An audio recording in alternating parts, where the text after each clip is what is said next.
सुप्रभात। मैं जगेंद्र राणा आपसे जिस आध्यात्मिक विषय पर आज चर्चा कर रहा हूँ वह है हृदय परिवर्तन। हृदय परिवर्तन। गुरु नानक देव धर्म और सद्विचारों का प्रचार करते हुए मुल्तान नगर के तुलंबे कस्बे में पहुंचे। उनका शिष्य मर्दाना उनके साथ था। उस क्षेत्र में एक धूर्त ठग का आतंक था। वह व्यापार के सिलसिले में मुल्तान की ओर जाने वाले धनी व्यापारियों को रात के समय सेवा के नाम पर रोक लेता था और आधी रात को उनका धन लूटकर हत्या कर शव एक कुएं में फेंकवा देता था। उस ठग ने गुरुजी तथा सरदाना को धनिक व्यापारी समझकर एक स्थान पर रोक लिया। गुरु नानक देव उस ठग का चेहरा देखते ही उसकी असलियत जान गए। तो सोने से पूर्व मस्ताना और गुरुजी ने प्रभु भक्ति में तन्मय होकर भजन गाया। ठग ने गुरुजी का भजन सुना तो उसके हृदय का अंधकार छट गया। उसे अपने पापों से घृणा उठी। उसने उनके चरणों में गिरकर प्रार्थना की कि गुरुजी, मैंने जीवन में अनेक पाप किए हैं, हत्याएं की हैं, धन लूटा है, मेरे पापों का प्रायश्चित कैसे होगा? गुरुजी ने कहा, तुम भगवान से अपने पापों की क्षमा मांगो। भविष्य में भूलकर भी कोई पाप कर्म न करने का संकल्प लो। तुमने लोगों को लूटकर जो धन संपत्ति इकट्ठी की है उसे गरीबों में बांट दो। भगवान तुम्हारे अपराधों को क्षमा कर देंगे।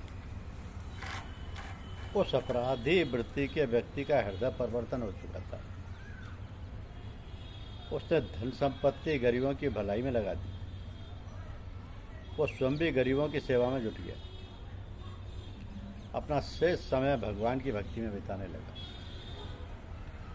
इसको कहते हैं हृदय परिवर्तन।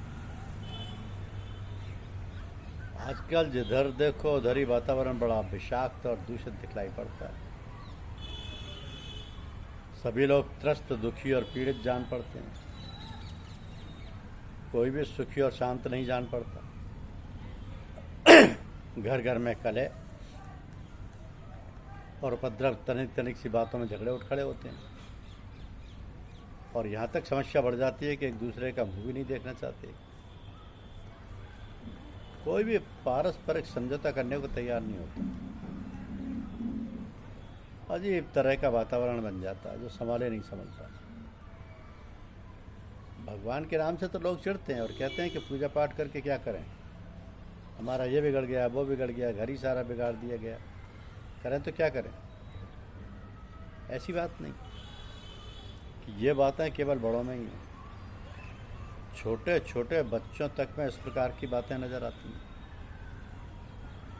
और इसमें बच्चों का कोई कसूर नहीं। वो जो देखते हैं, सुनते हैं, उनमें जो देख सुनकर संस्कार बनते हैं वैसा ही वो आचरण और व्यवहार करते हैं। इस तरह संसार का सारा वातावरण ही बिगड़ रहा है और ये सब कुछ ना जाने कब तक चलता रहेगा। हर युग का अपना एक प्रभाव होता है और ये दुष्प्रभाव कैसे दूर हो, ये तो तभी संभव है जब युग परिवर्तन हो। अब युग परिवर्तन करना किसी मनुष्य के हाथ में तो है नहीं।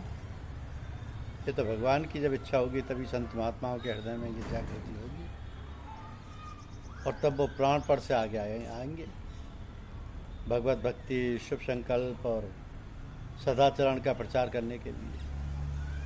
तो आजकल सत्संगों की भी बाढ़ सी आ गई है। जगह जगह कथा और कीर्तन होते हैं, भागवत का पारायण, रामायण का अखंड पाठ, गुरु ग्रंथ साहब का पाठ, नमाज, रोज़ा और कुरान शरीफ का पाठ वगैरह। ये सब काम बड़े ज़ोर शोर से देखे सुने जाते हैं, मगर जब ध्यानपूर्वक देखा जाता है तब उनका असर और प्रभाव बहुत कम नज़र आता है। आखिर ऐसा क्यों? इस पर विचार करें तो जो बात सुनी जाती है उस पर विचार किया जाए और फिर उस पर अमल हो, तब उसका असर होगा। कि तो इधर सुना उधर दूसरे कान से निकाल दिया, तब उसका प्रभाव कैसे हो सकेगा। लड़कों बच्चों पर हल्की फुल्की बातों का प्रभाव जल्दी पड़ता है और वे बातें हंसी खेल में नाटक तमाशे के रूप में दिखाई देती हैं, जो उनके दिल दिमाग में जल्दी असर कर जाती हैं, और वही बातें वो अपनी बोलचाल और खेलकूद में आपस में खूब प्रयोग करते हैं।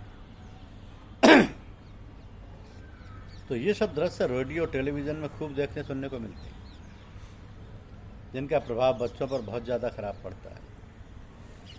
यही कारण है कि आजकल इतने सत्संग, यज्ञ और भागवत रामायण के पाठ होते हुए भी इनका असर नहीं हो रहा है, नहीं के बराबर। रेडियो टेलीविज़न द्वारा यदि नैतिक शिक्षा और आचार विचार शुद्ध करने वाली बातों का प्रचार किया जाए, बहुत अधिक फायदा हो सकता है। किंतु शासन और समाज के लोगों का ध्यान नहीं के बराबर है। अतः घर के प्राणियों को इस ओर ध्यान देकर अपने लड़कों बच्चों को इस प्रदूषण से बचाना चाहिए। टेलीविज़न से भारतीय संस्कृति, पारिवारिक मर्यादा, गरिमा, कर्तव्यपरायणता तथा मनन, चिंतन, क्रियात्मक रुचि एवं प्रेरक शक्ति का क्षरण हो रहा है। इस विकृति से हमें बचना चाहिए। जैसा हम सब करते हैं, बच्चे उसका अनुसरण करते हैं, और वैसे ही आचार विचार बड़े होकर उन बच्चों के बन जाते हैं। इसलिए संतान को अच्छा बनाने के लिए अपने विचारों और अपने जीवन के कार्यकलापों के प्रति सजग रहना पड़ेगा। बच्चे हर बात की जल्दी निकल कर लेते हैं, वो तो कोमल हृदय व निर्मल बुद्धि के होते हैं। जैसा कुछ करते धरते दूसरों को देखते हैं, उसका वो अनुकरण करने लगते हैं। तो देखा गया है कि बहुत से लोग असभ्य हंसी मजाक करते हैं और ये ध्यान नहीं देते कि उनको सुनने वाला अन्य कोई इससे प्रभावित भी हो रहा है। जब वही बातें बच्चे बड़े होकर करते हैं तो उनके माता पिता को बुरा लगता है और उसका उपचार पूछते हैं।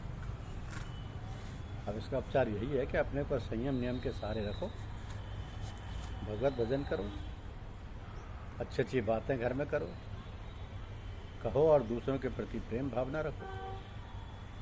फिर देखो इसका असर उन पर क्या होता है। तो जो भी इस प्रभाव में और वातावरण में आएगा, उस पर अमिट छाप इस व्यवहार की पड़ेगी। वो स्वतः उनसे प्रेम करने लगेगा और उनकी तरफ आकृष्ट हो जाएगा और उनकी सुंदर रहनी सहनी को देखकर प्रभावित हो जाएगा। तो इस प्रकार के सत्संग को देखकर यही है, पूजा सिर्फ आंख बंद करने का ही पूजा नहीं है। पूजा है आदर्श, आचार विचार, संयम नियम, शिष्ट रहनी सहनी और दूसरों के सुख दुख को बांट लेने की प्रवृत्ति। तो इस प्रकार अपने समुचित व्यवहार, शालीन आचरण तथा मधुर वार्तालाप से सबकी आत्मा को उद्बुद्ध एवं जागृत बना देना, ये हमारा दैनिक कर्तव्य होना चाहिए।